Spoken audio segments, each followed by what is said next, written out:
Hello and welcome back to episode 15 of the Ideal Nutrition Podcast. I am Aidan Leah and I'm here with my co-host Leah Heigl, and today we're going to be talking about volume eating. So volume eating is the concept of eating more food for the same or less amount of calories, or the way I prefer to call it, it's eating a larger volume of lower calorie foods basically. And it's a useful tool for a lot of people, and I'm usually a pretty big promoter of it, to be honest, but it is just like a lot of other areas of nutrition. It is something that you can take too far and you can cause a lot of issues with it. And I think 95% of the population probably would benefit from implementing more concepts from volume eating, and then like maybe a small percentage of people take it a little bit too far. So it's just talking about like the pros and cons of it. That's what we're going to go through today, and how it could be beneficial for some and not beneficial for other people. Yeah, so the biggest context we tend to see volume eating within is definitely weight loss or maintaining a healthy weight.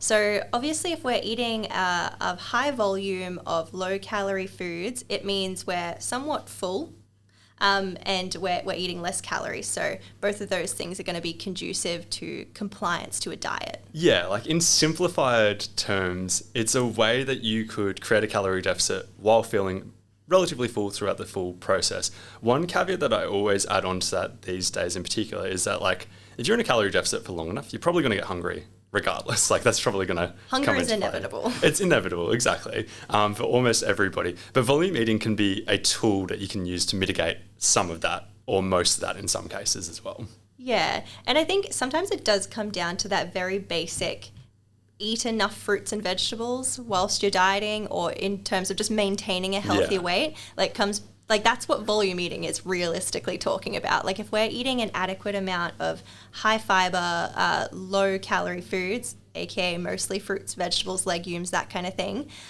we're going to feel full whilst eating low calories, so very conducive to dieting. On the flip side of that, I suppose you could talk about like when you're trying to gain weight, so utilizing low volume, high calorie foods in order to work against, I suppose, your appetite and be able to gain weight on like the flip side.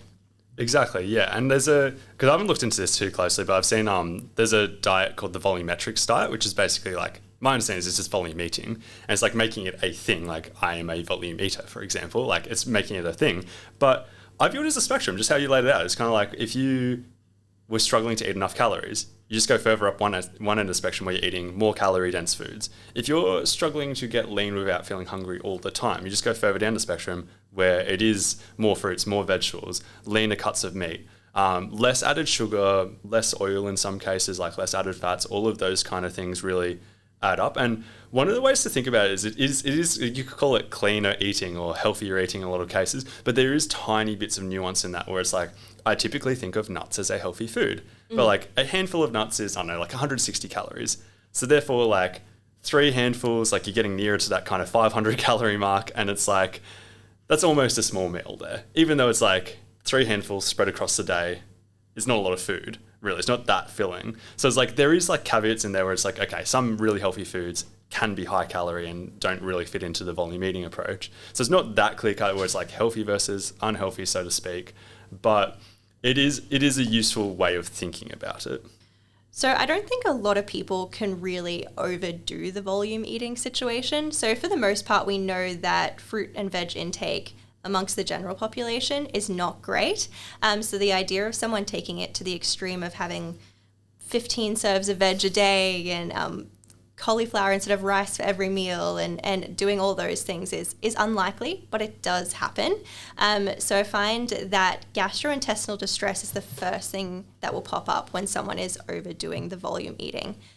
So if you're thinking of, I'm getting a ton of food volume in, it's all really high fiber, you're probably going to have some gut issues at a particular point once you get to a certain fiber intake and a certain volume of food, and that is to be expected. Have you ever had any clients who you would say take it too far? Have you worked with anyone in that kind of position? Actually have. Yeah.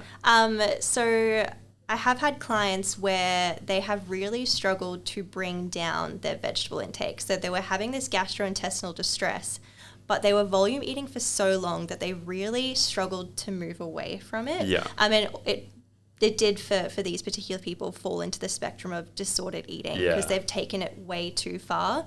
And I think for those people that do take volume eating way too far, I usually see it in people with disordered eating patterns or in people that are doing like bikini or bodybuilding comp preps as the main people I would see take volume eating to an extent where it's causing them issues. Yeah, exactly. Like I'm similar. Like I've seen a few people, not a lot, but I've seen a few people do that. Like talking like over a kilo of vegetables per day and stuff like that, or even over a kilo in some meals and stuff like that as a tool to manage their appetite.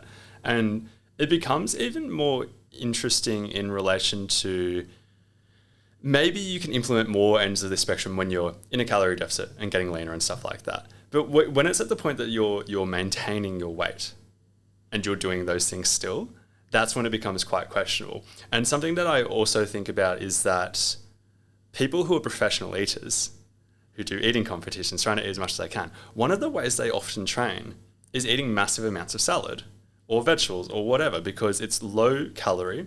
They can use it to stretch their stomach, so to speak, allow them to eat more food, and they can eat a ton of food without eating too many calories.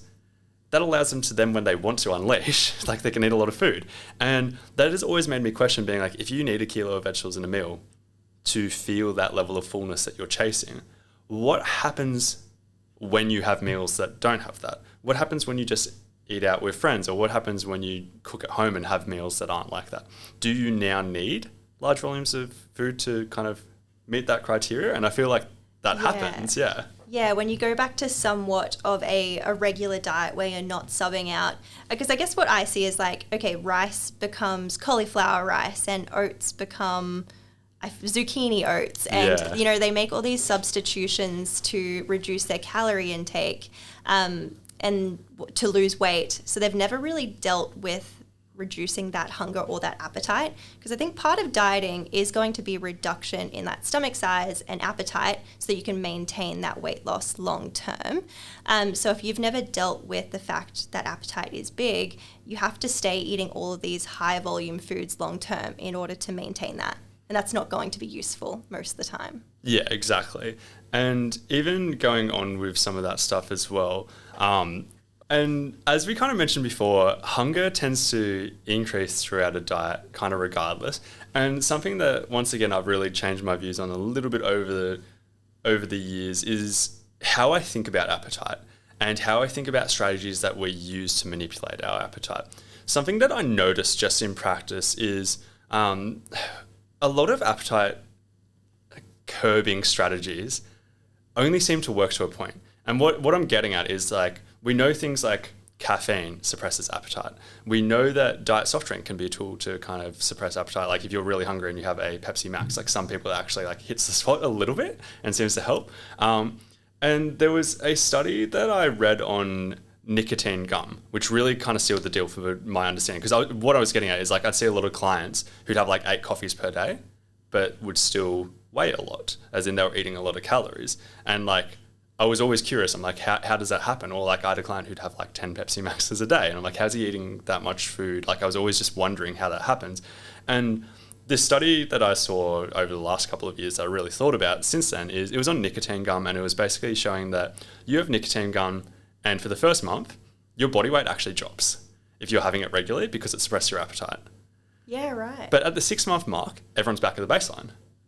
And it's almost like, ever since then, I've been trying to pay attention. It seems to make sense to me now that it seems like your appetite returns to a baseline based on whatever tools you're using. As in, if you use an appetite suppressing tool, this doesn't apply to all medications and stuff like that. I should be more clear. It is just like non-medical tools. But like, if you use an appetite suppressing kind of tool like that, and that leads to a calorie deficit, we know that a calorie deficit leads to increased hunger over time. Eventually, like, our hunger hormones adjust based on how many calories we have coming in. It's almost like, I hate using this terminology, but it's like you can trick your body for a little bit. Yeah. But then when it realizes, hey, this is my level of appetite, and that's constantly leading me to a calorie deficit, and I don't want to be in a calorie deficit all the time, I'll increase hunger hormones related to that. That appetite suppressant tool is now part of your new baseline that your body's adjusting its hunger based on.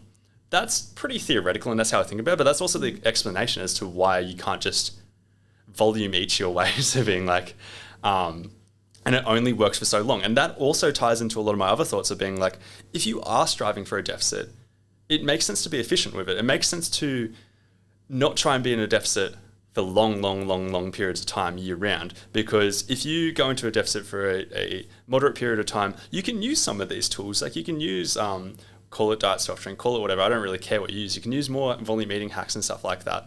But you also probably need phases where you're not attempting to do that, and phases where you are kind of resetting things and going back to a normal kind of structured eating. Does that all really matter? Does that, like, is that a hard and fast rule? Not really, but that's how I'm thinking about things these days. Something else I think I have heard you talk about is the different kinds of hunger in regards to appetite. So whilst volume eating does take care of like that being physically full, it doesn't necessarily mean you're going to be satisfied after a large meal. And I think that's a really big part to this discussion, because if you don't have, say, a good amount of healthy fats in that meal, or, you know, it's not hitting a craving for you, like you could still be left unsatisfied, and volume eating isn't going to change that. Yeah, and I think everyone, when you hear that, you can relate to like everybody's like, yeah, if you've tried dieting and like you've tried using some tools like this, you'll know that feeling most likely. Another point that you made up the other day, whole foods, plant-based, no oil. Oh yeah, that rabbit hole. Yeah. So like it is basically what it sounds like. It's whole foods, plant-based, no oil. It's like exclusively plant-based foods. Yeah. The addition is that you don't have any oil. Why is there no oil in that? It's so basically that way of eating, they really rank foods based on energy density alone. So obviously it's completely vegan, so there's no animal products or anything like that as a starting point, but they'll also differentiate between foods that are plant-based. So things that are really low calorie, high volume, fruits, vegetables, legumes, are all on the table. You can eat as much of those as you want.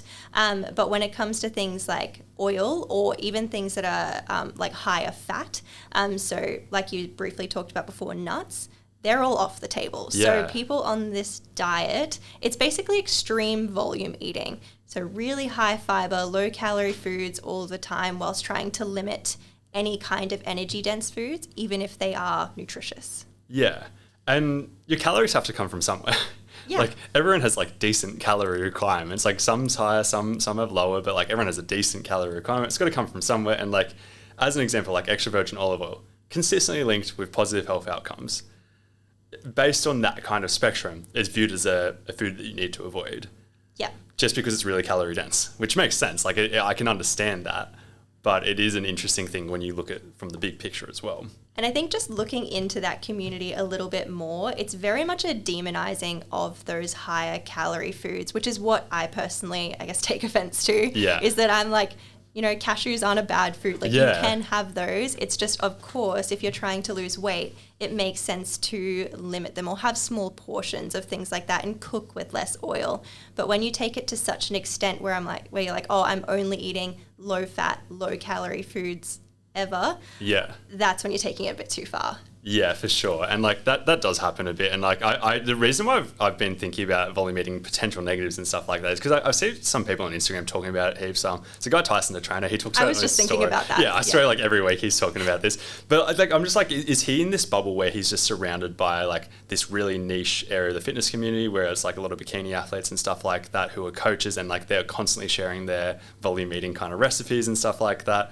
And like every recipe involves like protein powder and like other ingredients have like minimal calories pretty much. And like, like I feel like that's it. And it's like the big point that he always makes is like, yeah, that's fine when someone's prepping.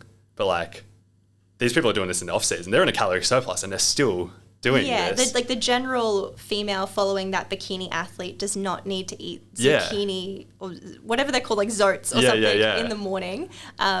So that can definitely be where it's not necessary. Yeah, but going back to something more positive, as I was saying, like I think that's a bit of a bubble. Like that's a bit of a like, is that relevant to everybody? I'm not really sure. It is a very valid point, but like something that I see as a key takeaway that we've spoken about before: less than 6% of Australians eat enough vegetables. Yeah, that's a pretty clear stat. That's like, I don't think we need to worry about for most people being like, oh, don't eat over a kilo of vegetables in a meal. Like, I don't think we need to be worrying too far about that when it's like, very clearly, most people aren't eating enough vegetables to start off with.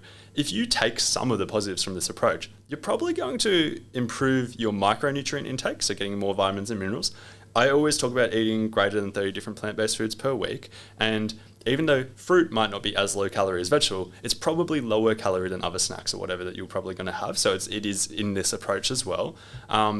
There's heaps of positives to take away from it, basically.